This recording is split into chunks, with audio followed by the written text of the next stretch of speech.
The great leader Joshua was gone, leaving Israel in silence. His absence was deeply felt as he had been a beacon of strength and guidance for the people. Canaan was not fully theirs, and they needed guidance. The land, filled with promise and peril, stood before them, a testament to their incomplete journey. They turned to the Lord asking, "Who shall lead us against the Canaanites?" Their hearts were heavy with uncertainty, yet filled with hope for divine direction. God's answer was clear. Judah shall go up. The tribe of Judah, known for its valor and strength, was chosen to lead the charge. I have delivered the land into his hand.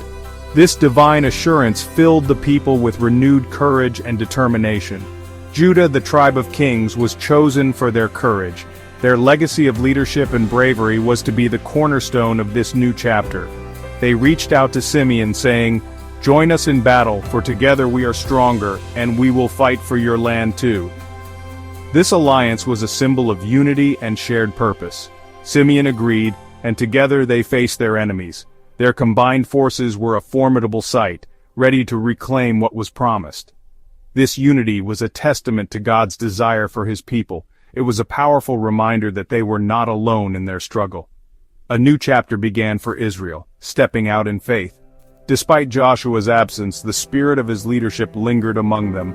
God's presence was their guiding light. His promises were the foundation upon which they built their hopes and dreams. The conquest was to continue, with each step forward a testament to their faith and resilience, with God's promises as their strength. These promises were the bedrock of their courage and determination. The journey ahead would test them deeply. Yet, with unity and faith, they were prepared to face any challenge that lay ahead.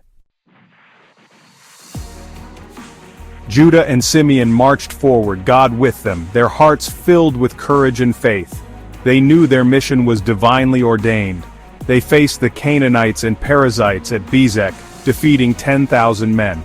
The battlefield was a testament to their strength and determination. They captured Adoni-Bezek, who confessed, "As I have done, so God has repaid me." His words echoed the justice that was served that day. This victory showed God fights for his people and upholds justice. The warriors celebrated, giving thanks for their triumph and the divine support they received. Judah captured Jerusalem's lower city, but the fortress remained. The sight of the ancient walls stood as a reminder of the challenges that still lay ahead. This partial victory foreshadowed future struggles. The imposing fortress was a symbol of the battles yet to come. Caleb, the faithful spy, drove out the sons of Anak from Hebron. His unwavering faith and courage were evident in his actions. Othniel captured Kiriath Sepher, winning Caleb's daughter Aksa.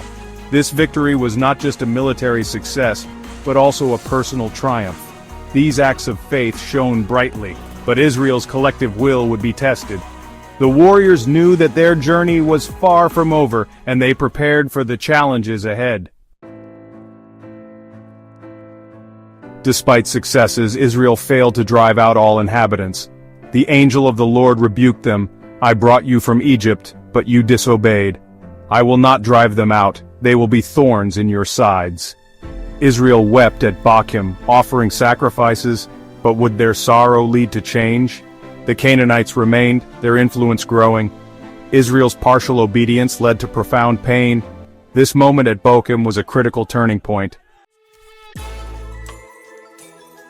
A new generation arose, unaware of God's mighty acts. They forsook the God of their fathers, serving Baal and Ashtaroth. God's anger was kindled, and he gave them into their enemies' hands.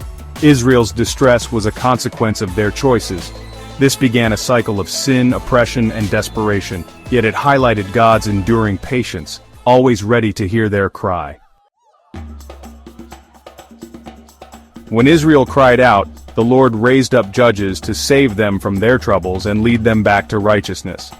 These judges were not kings, but chosen leaders who guided the people through difficult times.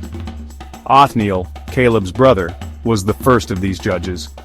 He led the Israelites to a significant victory, bringing 40 years of peace and stability to the land. His leadership was marked by courage and faith. But after his death, Israel again did evil in the eyes of the Lord, and God allowed their enemies to oppress them as a consequence of their disobedience. Ehud, a left-handed man, was raised up to deliver them from the tyranny of Moab's king. His clever strategy and bravery brought freedom to the Israelites. Ehud's cunning and decisive action brought 80 years of rest and peace to the land, allowing the people to live without fear of their enemies. Shamgar, another judge, struck down 600 Philistines with an ox goad, a simple farming tool, demonstrating that God can use anyone and anything to achieve his purposes and save Israel. These judges showed that God can use anyone, regardless of their background or tools, for great victories and to bring deliverance to his people. The cycle continued throughout Israel's history: sin, oppression, a cry for help, deliverance, and then peace. This pattern repeated itself as the people struggled to remain faithful. Despite their wavering faith, God's faithfulness remained the constant in Israel's journey, always ready to deliver them when they turned back to him.